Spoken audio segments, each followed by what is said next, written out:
Hi, this is Paula Weldon. I'm one of the digital learning coaches in Burlington.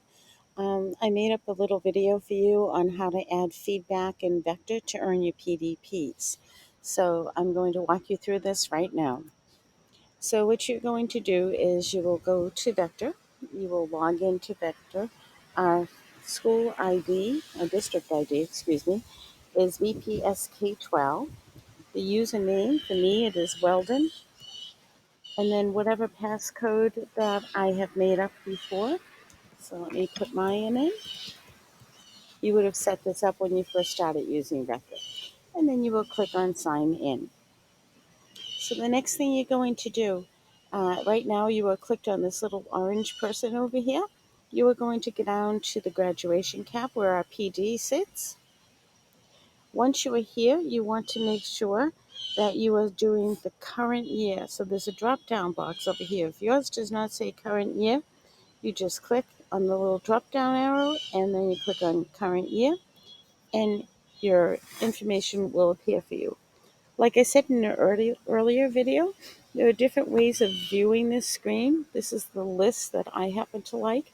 There's also to do it by a calendar, and then there is a weekly calendar, and then by the day. So I'm going to go back to the list. That's what I happen to like to use. And the one that I have pending right now, if you look over here on the right, you're going to see that I have locks and attending on most of them. That's because I've already did my submission, but I did not do it for the memorial staff meeting yet. So I have a little picture of a person and it says pending.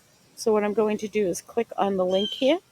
This is going to open up my window, and I have not, well, I started putting it in just to have this ahead of time for you, but yours would be saying to submit the feedback. So I'm going to click on the view feedback because I already started mine.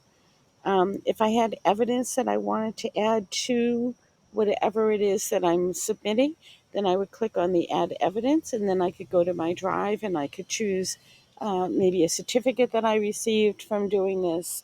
Maybe it's information that you typed up that you want to submit to them.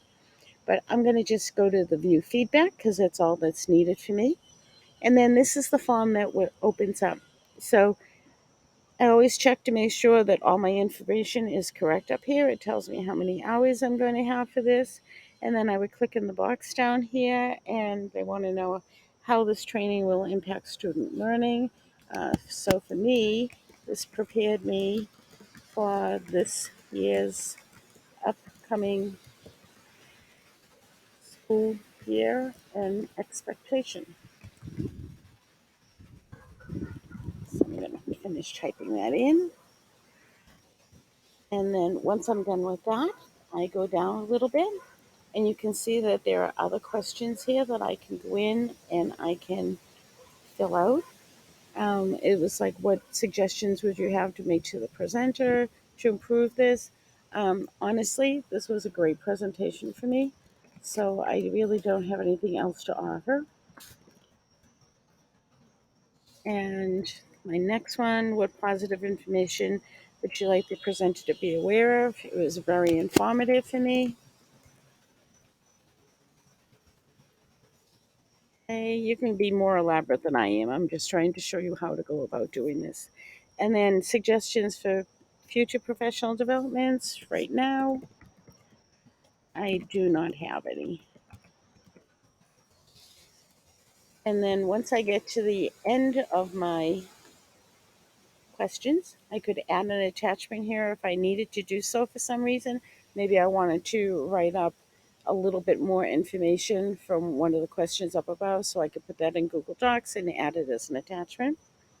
If by chance I didn't have time to finish this, maybe I'm trying to do this on my lunchtime and I ran out of time, you can save it as a draft and then you can close it and you can go back and finish it later.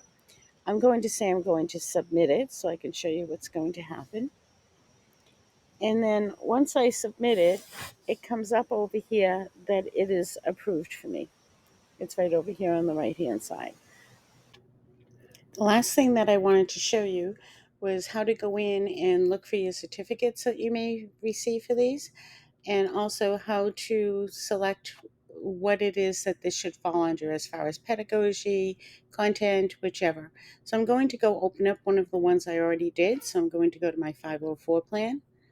And if you look over here, in order to see my certificate, I can go and click on View Certificate, and then it will put this up, and then you can either save this to your drive or you can save it to your computer, whichever. When you're done doing that, you can X out of here. The other thing I'd like to show you where it says credit and category, I put this one under special ed for myself, and if I click on here, you'll see that it says what my license is, what category I added this to, and how many hours that went into it. So let's say I didn't want it to be special ed. Um, there's going to be a drop down box in yours the first time you do that looks like this. So this is where you'll go and put it under elective, pedagogy, content area, ELL, a special ed. For me, this is a special ed piece. So I'm going to click on done, and then I'm going to save it, and then it'll show up in my area right over here. So that's basically everything that I needed to show you today. Please let me know if you need help with anything. My email address is weldon@bpsk12.org. I'm happy to answer any questions that I may be able to. Thanks so much, and I appreciate you taking the time of viewing this recording. Bye-bye.